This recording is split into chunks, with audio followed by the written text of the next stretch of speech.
الرحیم سألت النبی صلی اللہ علیہ وسلم ای العمل احب الی اللہ تعالی قال رسول اللہ صلی اللہ علیہ وسلم الصلاۃ علی وقتها۔ یہ روایت کا ایک ٹکڑا میں نے پڑھا ہے۔ اس روایت کو نقل کرنے والے حضرت عبداللہ ابن مسعود رضی اللہ تعالیٰ عنہ ہیں، اور یہ روایت بخاری اور مسلم دونوں میں موجود ہے۔ نبی کریم صلی اللہ علیہ وسلم سے سوال کیا گیا کہ اعمال میں سب سے افضل ترین عمل کون سا ہے؟ تو رسول اللہ صلی اللہ علیہ وسلم نے اس کے جواب میں ارشاد فرمایا الصلاۃ علی وقتها، نماز کو اس کے وقت پر ادا کرنا۔ صحابہ کرام رضی اللہ عنہم اجمعین ہر وقت اس چیز کے حریص رہتے تھے کہ ہمیں کوئی ایسا عمل پتہ چل جائے جس سے اللہ تبارک و تعالیٰ کا تقرب حاصل ہو جائے، اللہ کی نزدیکی حاصل ہو جائے، اللہ کی رضا ہمیں حاصل ہو جائے۔ ہر وقت یہی تگ و دو تھی ان کی۔ چنانچہ یہاں تو رسول اللہ صلی اللہ علیہ وسلم نے نماز کے متعلق فرمایا، مختلف صحابہ کرام رضی اللہ عنہم اجمعین سے یہ سوال مختلف صحابہ نے کیے ہیں، لیکن جواب الگ الگ دیا گیا۔ ای الاعمال افضل، کہیں فرمایا الصلاۃ علی وقتها، کہیں فرمایا بر الوالدین، کہیں فرمایا الجہاد فی سبیل اللہ۔ مختلف، یا تو ہر انسان کے احوال کے اعتبار سے کہ نبی کریم صلی اللہ علیہ وسلم نے سائل میں جس چیز کی کمی دیکھی اسی کے حال کے مطابق جواب ارشاد فرما دیا۔ محسوس کیا کہ نماز میں کوتاہی کرتے ہیں تو آپ نے فرمایا کہ نماز کو اس کے وقت پر ادا کیا جائے۔ دیکھا آپ نے کہ یہ والدین کی نافرمانی کرتا ہے، ان کی پیروی اور اتباع نہیں کرتا ہے، تو اس کے متعلق آپ نے یہ فرمایا کہ والدین کے ساتھ اچھا سلوک کیا جائے۔ دیگر اعمال میں آپ نے دیکھا کہ یہ سستی کرتا ہے، اسی کا حکم فرما دیا گیا۔ اسی طرح یہاں یہ سوال کیا گیا کہ نبی کریم صلی اللہ علیہ وسلم نے اس سوال کے جواب میں فرمایا کہ الصلاۃ علی وقتها، نماز کو اس کے وقت پر ادا کرنا۔ دیکھیے، ایک ہے نماز کا پڑھنا، ایک ہے نماز کو وقت پر جماعت کے ساتھ تکبیر اولیٰ کے ساتھ ادا کرنا، ایک ہے وقت کو ٹال کر پڑھنا۔ تو نماز کو اس کے وقت پر پڑھنا یعنی نماز کو جماعت کے ساتھ اس کے اصول، آداب، مستحبات، سنن، تمام چیزوں کی رعایت کرتے ہوئے نماز کو ادا کیا جائے، وہ ہے حقیقی معنوں میں نماز۔ یہ نماز نہیں کہ جلدی سے آئے، وقت دیکھا اور اپنا نیت باندھی اور کھٹاپٹ رکوع اور سجدے، اور معلوم ہوا کہ ابھی 2 منٹ نہیں ہوئے اور آپ کی 3 رکعت پوری ہو گئی۔ نماز انتہائی وقار کے ساتھ، انتہائی خشوع اور خضوع کے ساتھ، ہم لوگوں کا معاملہ حال یہ ہو گیا کہ اگر امام قرات لمبی کر دے کہ صاحب بڑی لمبی نماز پڑھاتا ہے، تو مختصر کر دے کہ صاحب بڑی مختصر پڑھائی نماز، ہم وضو بھی نہ کر پائے، رکعت نکل گئی۔ مطلب ہر صورت میں امام اگر مختصر پڑھائے تب بیچارہ مصیبت میں، لمبی کر دے تب تبصرہ ہے۔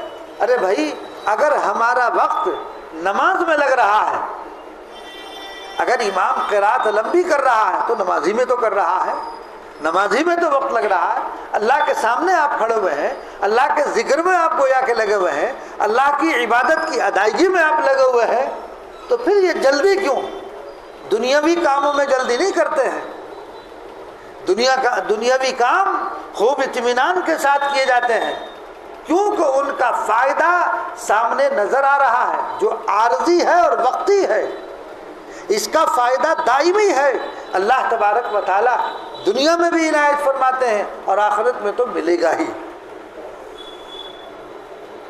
تو انسان دنیا کے ہر معاملات کو، ہر عمل کو وہ اطمینان کے ساتھ کرنا چاہتا ہے۔ اطمینان کے ساتھ اس کو انجام دینا چاہتا ہے تاکہ میرا کام صحیح ہو۔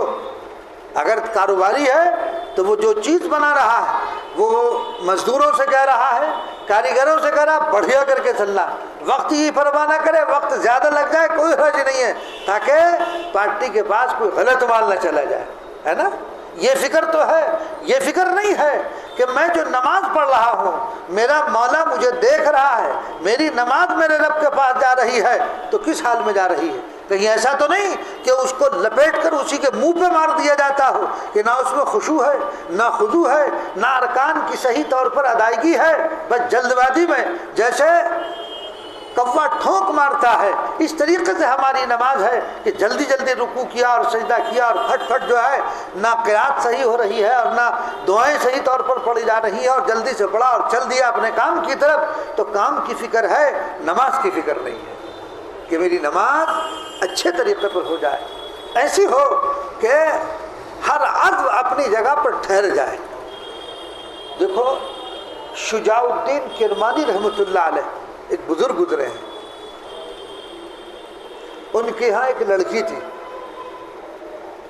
انہوں نے بادشاہت کو چھوڑ دیا تھا۔ اب ظاہر بات ہے کہ جو بادشاہ رہا ہو اور وہ اس کو چھوڑ دے تو بہرحال معیار تو اس کا اعلیٰ رہتا ہے، تو اس کی بچی کے رشتے آنے شروع ہوئے۔ ظاہر بات ہے کہ جب وہ بادشاہ رہ چکا ہے تو اس کے رشتے بھی اسی طرح سے آئیں گے، ایسی جگہوں سے آئیں گے۔ انکار کر دیا۔ لوگ کہتے ہیں شجاع الدین کرمانی چونکہ بادشاہ تھے، بہرحال یہ تو کسی بڑے سے ہی بچی کا رشتہ کریں گے۔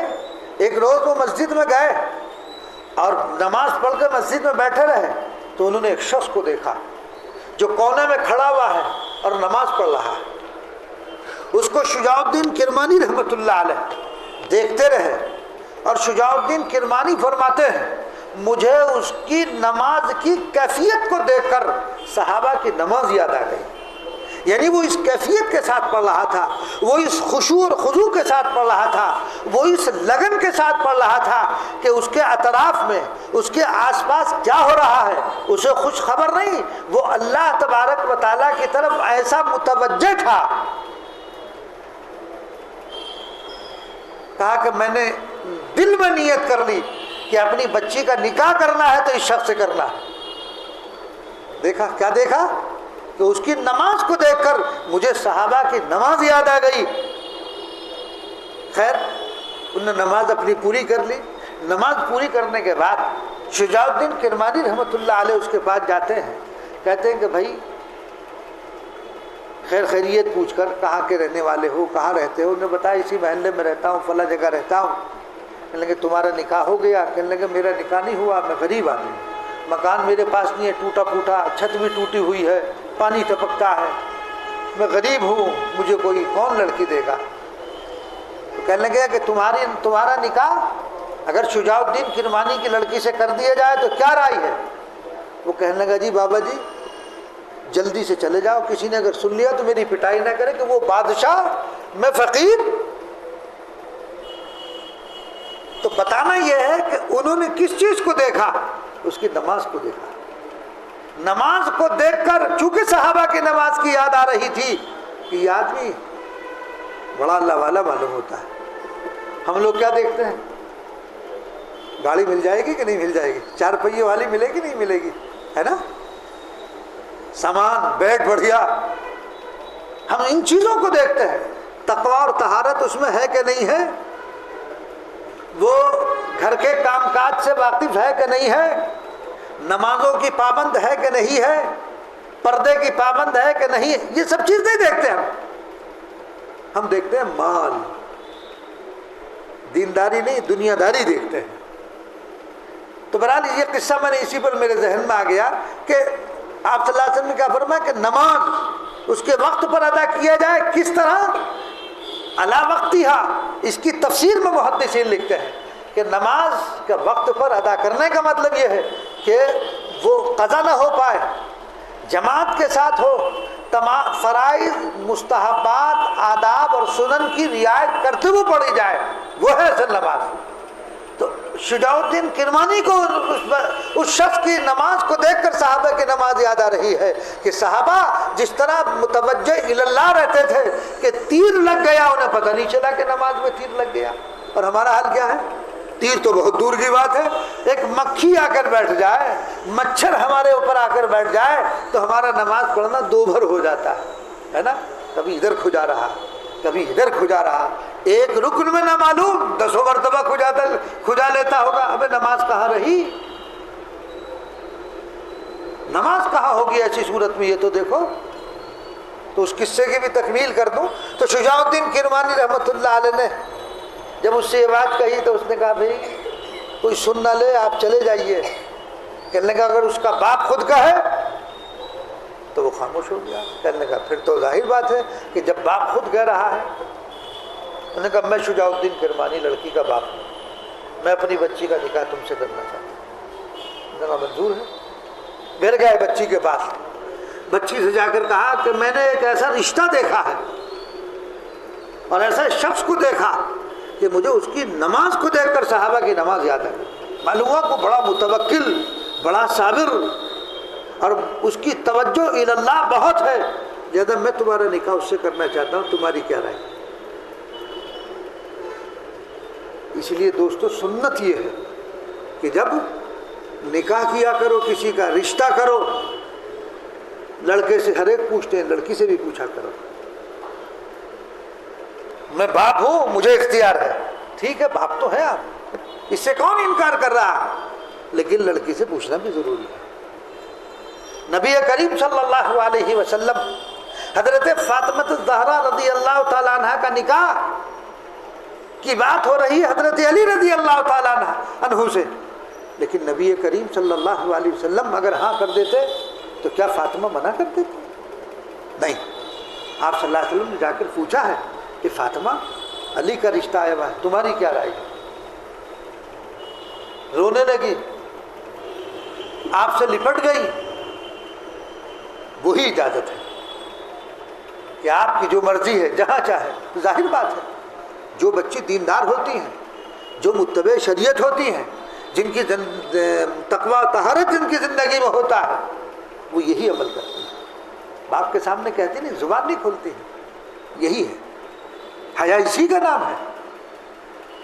اور ظاہر بات ہے کہ والدین اپنی بچی کا رشتہ کسی ایسی جگہ غیری جگہ تھوڑی کر دیں گے، ظاہر بات ہے وہ چھان پھٹک کر کہ ہماری بچی کو آنے والے وقت میں کوئی دقت نہ ہو، باقی مقدرات کا کھیل ہے۔ تو بہرحال جا کر لڑکی سے کہا، لڑکی نے کہا کہ ابا منظور ہے۔ کس کی لڑکی ہے؟ بادشاہ کی، جو بادشاہ رہ چکا ہو۔ کس لڑکے سے نکاح ہو رہا؟ اس سے جس کے پاس گھر بھی نہیں ہے، ٹوٹا ہوا مکان ہے۔ خیر رشتہ ہو گیا، نکاح بھی ہو گیا۔ لڑکی جب جاتی ہے اس شخص کے گھر میں داخل ہوتی ہے تو اس کی چوکھٹ پر ایک قدم باہر تھا ایک اندر تھا، اور وہ واپس آ جاتی ہے، شوہر کے گھر میں داخل نہیں ہوتی۔ لڑکے کے دل پہ بڑا احساس ہوا کہ میں نے تو پہلے ہی کہا تھا کہ میں غریب آدمی ہوں، ٹوٹا ہوا مکان ہے۔ بڑا احساس ہوا، لڑکی واپس چلی گئی۔ لڑکے نے شجاع الدین کرمانی رحمۃ اللہ علیہ سے شکایت کی، حضور ایسا ایسا ہوا ہے، میں نے تو آپ سے پہلے ہی کہا تھا کہ میں غریب آدمی ہوں، فقیر آدمی ہوں، ٹوٹا ہوا مکان ہے، اور یہ معاملہ ہوا کہ بچی گئی اور واپس آ گئی۔ کہنے لگے اچھا کوئی بات نہیں، بٹھا لیا، بچی کو بلایا، کہا بیٹے کیا ایسا واقعہ ہوا؟ کہ ہاں ابا جان ہوا ہے، میرا ایک قدم اندر تھا ایک باہر تھا، میں واپس آ گئی۔ کہنے لگے کیوں؟ کہا اس کی وجہ سن لیجئے۔ وجہ یہ ہے، میں ان سے یہ پوچھنا چاہتی ہوں، جیسے میں نے قدم رکھا تو ایک مٹکا رکھا ہوا تھا کچا، ایک مٹکا تھا پانی کا، اس کو اوپر روٹی رکھی ہوئی تھی، میں اسے دیکھ کر واپس آ گئی۔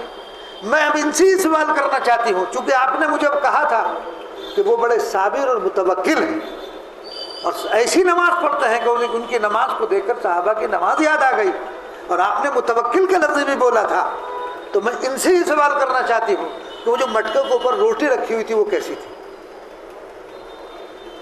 غور سے سننا کہ روٹی کیسی تھی؟ تو شوہر نے جواب دیا کہ اصل میں میرا روزہ تھا، میرے پاس 2 ہی روٹی تھی اور نہیں تھی، تو میں نے ایک روٹی سحری میں کھا لی تھی، ایک روٹی بچا لی تھی کہ اس کو افطار میں کھا لوں گا۔ لڑکی کا جواب سنیے، لڑکی کیا کہتی کہ ابا یہ تو توکل کے خلاف ہے، جو رب صبح میں دے سکتا ہے، جو سحر میں دے سکتا ہے، وہ افطار میں بھی دے سکتا ہے، بچا کر کیوں رکھی؟ لڑکا تو تھا ہی، لیکن کمال دیکھیے لڑکی کتنی بڑی متقیہ ہے، کتنی بڑی صابر اور متوکل ہے، اس وجہ سے میں واپس آئی تھی۔ بہرحال تو نماز کو اس کے وقت پر ادا کرنا چاہیے، نماز کو ٹلانا نہیں چاہیے۔ ہم لوگ ہوٹلوں پر بیٹھے ہوئے، گھروں پر بیٹھے ہوئے، دکانوں پر بیٹھے ہوئے گپاشٹنگ کرتے رہتے ہیں، اور وقت ہو رہا ہے ٹلا رہے ہیں، پڑھ لیں گے ابھی تو 20 منٹ ہے، ابھی تو اذان ہی ہوئی ہے۔ مطلب نتیجہ یہ ہوتا ہے کہ وہ وقت، نماز کا وقت ادا کا نکل جاتا ہے۔ جماعت نکلی، جماعت تو چھوٹی ہی، لیکن اس وقت اس نماز کا جو وقت تھا وہ نماز کا وقت نکل گیا، حتیٰ کہ قضا ہو گئی۔ تالم ٹول مت کرو، وقت ہوا فوراً۔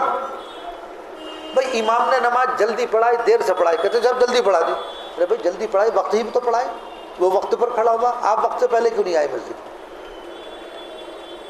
مسجد؟ امام پر تو اعتراض ہے آپ کو، آپ اپنے اوپر کیوں، اپنے اوپر کا آپ کو کنٹرول کیوں نہیں ہے؟ آپ پہلے آنے کی کوشش کیوں نہیں کرتے؟ ظاہر بات ہے جماعت کا ہر جگہ وقت مقرر ہے، آپ اس وقت سے پہلے آئیے، سنتیں پڑھیے۔ بڑی جلدی پڑھا دی، وقت ہی پہ تو پڑھائی۔ تو اس لیے نماز کو اس کے وقت پر ادا کیا جائے، تمام شرائط کے ساتھ ادا کیا جائے، اور نماز ہی ایک ایسی چیز ہے جو کسی حال میں معاف نہیں ہے۔ اگر کوئی انسان ہوش و حواس میں نہیں ہے تب تو نماز نہیں ہے، لیکن جب تک وہ باہوش ہے، چاہے کسی حال میں بھی ہو، بیمار ہے، ایکسیڈنٹ ہو گیا ہے، ہڈیاں ٹوٹ گئی ہیں، لیکن ہوش ہے، نماز نہیں معاف ہوگی، نماز پڑھنی پڑے گی۔ کھڑے ہو کر نہیں پڑھ سکتے، بیٹھ کر پڑھو، بیٹھ کر نہیں پڑھ سکتے، لیٹ کر پڑھو، رکوع اور سجدے پر قادر نہیں ہے، اشارے سے پڑھو، یہ نماز پڑھو۔ اب ہر جگہ ہی یہ مسئلہ ہو گیا، ہر مسجد میں آپ دیکھیں گے صاحب کرسیوں کی ایک لائن لگی ہے، کرسی والے نمازی آگے ہیں۔ حرمین شریفین میں تو باقاعدہ آپ دیکھیں بہت کثرت کے ساتھ، حتیٰ کہ انہیں بھی جو ہے کرسیوں کا انتظام کرنا پڑا ہے، اعلیٰ درجے کا نظام ہے بہرحال وہاں۔ تو اب ہر جگہ مسجدوں میں کرسیاں، میں نے پہلے بھی بتایا تھا، اگر کوئی انسان زمین پر کسی بھی طرح، کسی بھی حیثیت پر بیٹھ کر نماز پڑھنے پر قادر ہے، پھر وہ کرسی پر پڑھ رہا ہے تو نماز نہیں ہونے کی، چاہے چوکڑی مار کر بیٹھے، چاہے پیر پھیلا کر بیٹھے، اس پر قادر ہے تو بیٹھ کر نماز پڑھیں گے۔ بعض لوگوں کو دیکھا مجلسوں میں، گھروں میں اپنے نیچے بیٹھے رہتے ہیں، مسجد میں آ کے کرسی پہ بیٹھتے ہیں۔ بھائی جب تم زمین پر بیٹھ سکتے ہو، اور شریعت یہ کہہ رہی ہے کہ زمین پر کسی بھی حیثیت پر بیٹھنے پر آپ قادر ہیں، تو پھر آپ نماز زمین پر بیٹھ کے کیوں نہیں پڑھ رہے، کرسی پہ کیوں پڑھ رہے؟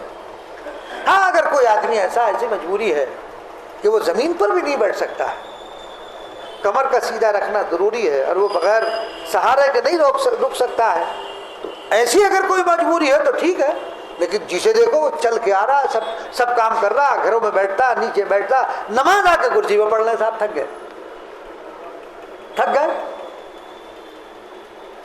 تو اس لیے نماز کی عظمت اپنے قلب میں پیدا کرو کہ نماز ہے کیا چیز۔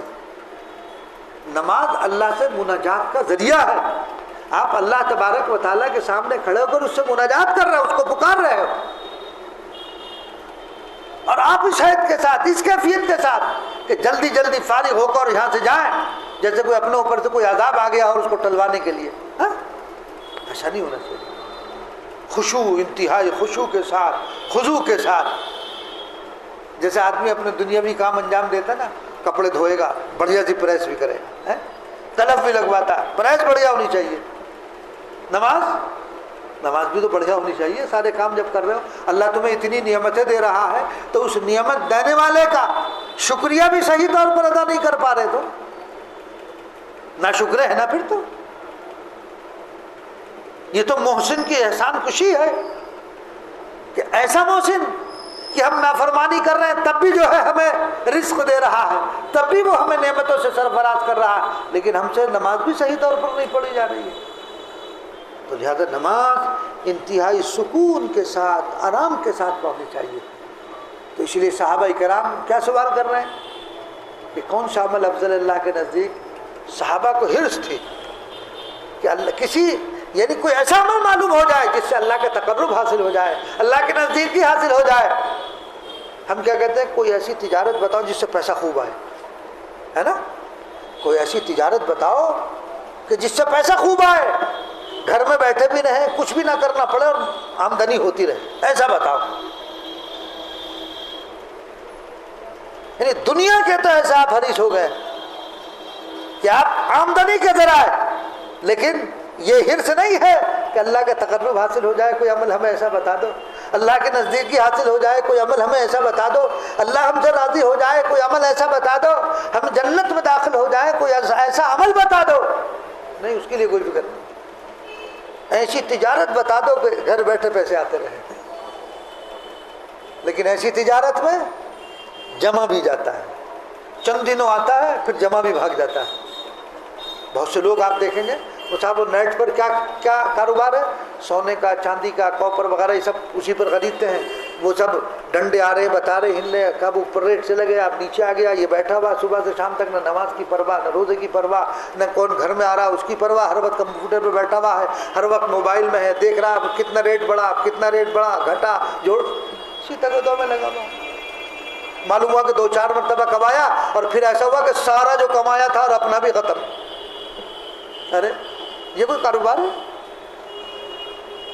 تو ہر انسان کو وہ حریص اس بات کا ہے کہ دولت آ جائے، اللہ کی معرفت حاصل ہو جائے، اللہ کا قرب حاصل ہو جائے، اللہ کی رضا حاصل ہو جائے۔ ایسے اعمال پوچھنے کے لیے تیار نہیں، کرنے کے لیے تیار نہیں۔ ہر آدمی تعبیر کہ جی پریشان ہے، کاروبار سے پریشان ہے۔ کوئی یہ نہیں کہتا کہ جی نماز میں جی نہیں لگتا، کوئی طریقہ بتا دو۔ نماز پڑھنے میں دقت ہوتی، کوئی طریقہ بتا دو۔ نماز کا میں پابند بن جاؤں، کوئی طریقہ، کوئی نسخہ ایسا بتا دو۔ یہ نہیں پوچھا ہے۔ عصر سے مغرب ہو جاتا ہے، جی کاروبار نہیں چلا، بڑا پریشان، بہت کاروبار کر لیے، جس میں ہاتھ ڈالا نقصان، جس میں ہاتھ ڈالا نقصان۔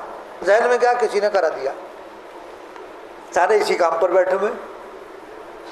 یہ نہیں دیکھ رہا کہ میں نماز کا بھی پابند ہوں، میں نماز پابندی سے پڑھ رہا ہوں کہ نہیں پڑھ رہا، اپنے اعمال کی طرف توجہ نہیں ہے، ایسی چیزوں کی طرف توجہ جا رہی ہے۔ اپنے اعمال بھی تو صحیح کرو۔ اگر تمہارا عمل صحیح نہیں ہوگا، تمہارے اعمال صحیح نہیں ہے، تو ظاہر بات ہے کہ بدعملی کی جو نحوست ہے وہ کاروبار پہ بھی پڑتی ہے، دیگر چیزوں پہ بھی پڑتی ہے۔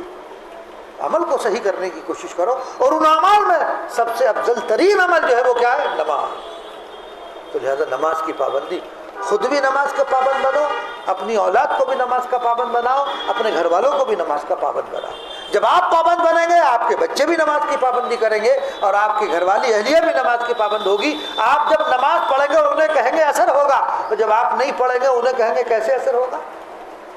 ذہن میں آئے گا کہ جب یہ خود ہی پابند نہیں تو ہمیں کیوں کہہ رہے؟ جب آدمی خود پابند ہوگا، دوسروں کو کہے گا، بچوں کو کہے گا، بچوں تو دیکھ کر چلیں گے کہ ہمارے والد صاحب نماز کا وقت ہو گیا، نماز کو جا رہے ہیں، چلو ہم بھی چل رہے ہیں۔ تو اس لیے نماز کو اس کے وقت پر آداب اور شریعت کا لحاظ کرتے ہوئے ادا کرنا چاہیے۔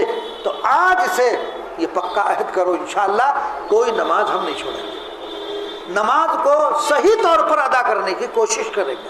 اللہ تبارک و تعالی مجھے بھی آپ کو بھی عمل کرنے کی توفیق عنایت فرمائے۔ اللہم صلی علی سیدنا ونبینا ومولانا محمد عبدہ ورسولہ ربنا ظلمنا انفسنا وان لم تغفر لنا وترحمنا لنکونن من الخاسرین۔ اے اللہ ہمارے گناہوں کو معاف فرما، ہماری خطاؤں کو درگزر فرما۔ رب کریم ہم بہت گناہ گار، خطا کار، مجرم و سیاہ کار ہیں۔ اے اللہ ہم سے بہت غلطیاں ہوئی ہیں، رات کے اندھیروں میں، دن کے اجالے میں، اے اللہ کمروں میں چھپ چھپ کر علل اعلان تیری نافرمانیاں کی ہیں، لیکن اے اللہ آپ کتنے کریم ہیں کہ ان نافرمانیوں کے باوجود آپ ہمیں نعمتوں سے نواز رہے ہیں۔ اے اللہ یہ آپ کا کرم اور فضل ہے۔ خدا بند قدوس ہم ناشکروں کی ناشکری کو معاف فرما دیجیے، اے اللہ ہم احسان فراموش ہیں، خدا بند قدوس ہماری اس احسان فراموشی کو معاف فرما دیجئے۔ رب کریم ہم بہت گناہ گار ہیں، رب کریم توبہ کرتے ہیں پھر توڑ دیتے ہیں، توبہ کرتے ہیں پھر توڑ دیتے ہیں۔ اے اللہ ہم کمزور ہیں، آپ نے ہمیں کمزور بنایا ہے، رب کریم ہماری اس کمزوری پر رحم فرما، ہماری اس کمزوری پر رحم فرما، ہر گناہ سے بچنے کی توفیق عنایت فرما، ہمیں خود بھی نماز کی پابندی کرنے کی توفیق عنایت فرما، ہمارے بچوں کو ہمارے گھر والوں کو نمازوں کا پابند بنا دے، نماز کی پابندی کرنے والا بنا دے، نماز کو اس کے وقت پر ادا کرنے والا بنا دے۔ اے اللہ ہر قسم کی بے راہ روی سے ہم سب کی حفاظت فرما، جو پریشان حال ہیں ان کی پریشانیوں کو دور فرما۔ اے اللہ جو کاروباری اعتبار سے پریشان حال ہیں اے الہ العالمین ان کی اس پریشانی کو دور فرما دے، جو مقروض ہے اے اللہ جو قرضے میں پھنسے ہوئے ہیں رب کریم غیب سے ان کی مدد فرما دے اور ان کو قرضے سے بری فرما دے۔ اے اللہ ہمارے بہت سے بچے اور بچیاں بے نکاح ہی بیٹھے ہوئے ہیں، خدا بند قدوس ان کے غیب سے بہتر رشتے عطا فرما دے، اور جو دنیا سے جا چکے ہیں ہمارے قریب کے ہوں دور کے ہوں رب کریم ان تمام کی مغفرت فرما۔ ہمارے ناظم صاحب مولانا محمد سعیدی صاحب علیہ الرحمہ اے اللہ ان کو بھی بال بال مغفرت فرما، پسماندگان کو اے اللہ صبر جمیل عطا فرما۔ الہ العالمین ہر قسم کے شرور سے، آفات سے، بلیات سے ہم سب کی حفاظت فرما، ہم سب پر رحم اور کرم اور عافیت کا معاملہ فرما، ہم میں آپس میں اتفاق اور اتحاد پیدا فرما، نا اتفاقیوں سے اے اللہ ہماری حفاظت فرما، دلوں سے اے اللہ ہمارے قدورتوں کو نکال دے، دلوں میں الفتیں اور محبتیں پیدا فرما دے، اپنی معرفت کی دولت سے مالا مال فرما دے۔ رب کریم ہمارے ہر خیر کے عمل کو قبول فرما لیجئے، ہماری نمازوں کو، ہماری دعاؤں کو، ہمارے قرآن کی تلاوت کو اے اللہ جو بھی عمل کیا ہے اس کو اپنی رضا کے لیے کرنے والا بنا دے، اور ہمیشہ اے اللہ اعمال صالحہ کرتے رہنے والا بنا دے، جب تک زندہ رکھیے ایمان پر قائم اور دائم رکھ، جب وقت آئے تو ایمان پر خاتمہ فرما۔ اے اللہ پورے عالم کے مسلمانوں کی حفاظت فرما، ابدا کی حفاظت فرما۔ اے اللہ جو اسلام دشمن طاقتیں مسلمانوں اور اسلام کو مٹھانے پر لگی ہیں خدا بند قدوس ان کی سازشوں کو ناکام فرما دیجئے، ان کی سازشوں کو انہی پر الٹ دیجئے، اے اللہ انہی میں آپس میں دراڑ پیدا فرما دیجئے۔ اے اللہ مسلمانوں کی حمایت فرما، مسلمانوں کی مدد فرما، نصرت فرما، دین کا بول بالا فرما، ہمارے ملک میں بھی امن اور عافیت اور سلامتی کا معاملہ فرما، ہماری مساجد خانقاہ مدارس کی حفاظت فرما، حرمین شریفین کی حفاظت فرما۔ اے اللہ بیت المقدس کو یہود کے چنگل سے آزاد فرما دیجئے، اے اللہ آزاد فرما دیجئے۔ رب کریم ہماری ہر کوتاہی کو معاف فرما دیجئے۔ نبی کریم صلی اللہ علیہ وسلم نے جو خیر کی دعائیں مانگی ان میں ہمارا حصہ عطا فرما، اور جن شرور سے پناہ چاہی ہم بھی پناہ چاہتے ہیں ان تمام سے ہماری حفاظت فرما، ہر خیر سے مالا مال فرما، ہر شرط حفاظت فرما۔ ان دعاؤں کو محض اپنے فضل و کرم سے